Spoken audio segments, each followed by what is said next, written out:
Bismillahirrahmanirrahim. Today we will do future perfect continuous or progressive tense.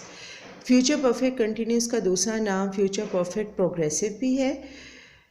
आइए अब इसको शुरू करते हैं. First question is when and where do we use future perfect continuous tense?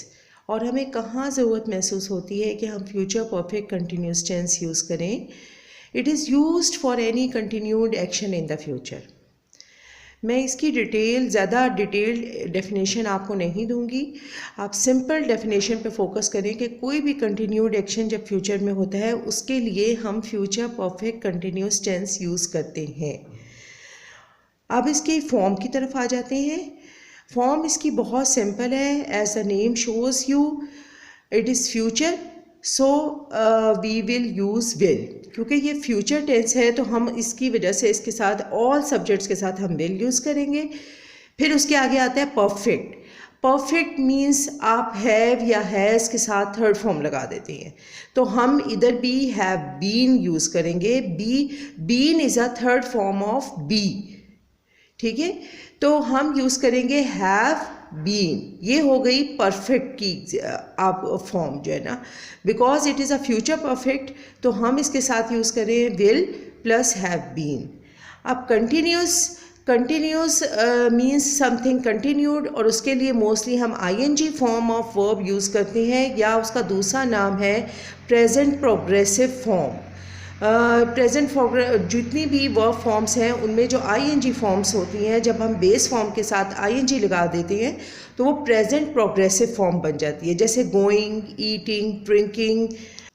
आइए अब पॉजिटिव, नेगेटिव और इंट्रोगेटिव सेंटेंसेस को देखते हैं इस टेंस के. फर्स्ट सेंटेंस है she will have been singing since जून.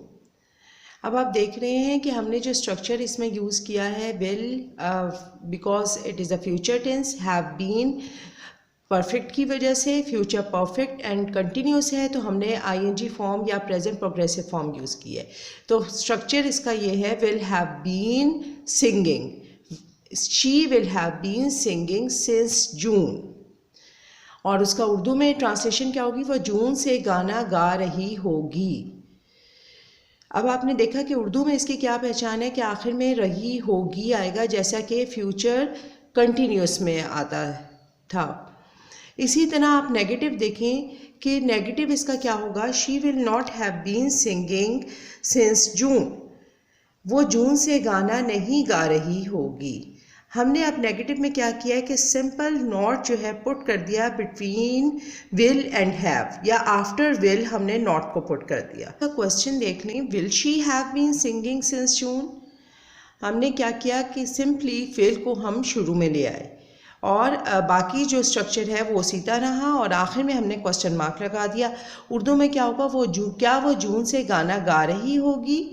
तो इसका जो उर्दू में रही होगी आ रहा है ये बिल्कुल फ्यूचर कंटिन्यूस की तरह ही है.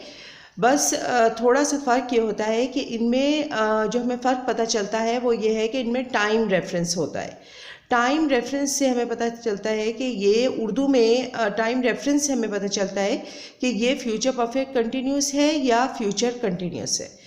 क्योंकि फ्यूचर कंटिन्यूस के सेंटेंसेस में टाइम रेफरेंस नहीं होता जबकि फ्यूचर परफेक्ट कंटिन्यूस के टेंसेस में टाइम रेफरेंस होता है.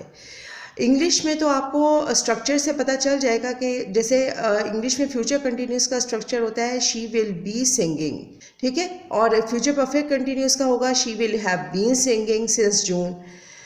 अब आते हैं नेक्स्ट सेंटेंस की तरफ. At 6 o'clock I will have been waiting for 1 hour. At 6 o'clock I will not have been waiting for 1 hour. ये इसका नेगेटिव हो जाएगा और क्वेश्चन क्या होगा, eight 6 o'clock will I have been waiting for 1 hour. तो आपने विल शुरू में ले आए और क्वेश्चन मार्क लगा दिया और आपने सिंपल आप देख लें कि विल हैव बीन का structure waiting, will have been waiting का स्ट्रक्चर यूज़ हो रहा है फ्यूचर परफेक्ट कंटिन्यूस टेंस के लिए. एक चीज़ आप इन सेंटेंसेस में और नोट करेंगे कि इसमें टाइम रेफरेंस भी हम यूज़ कर रहे हैं.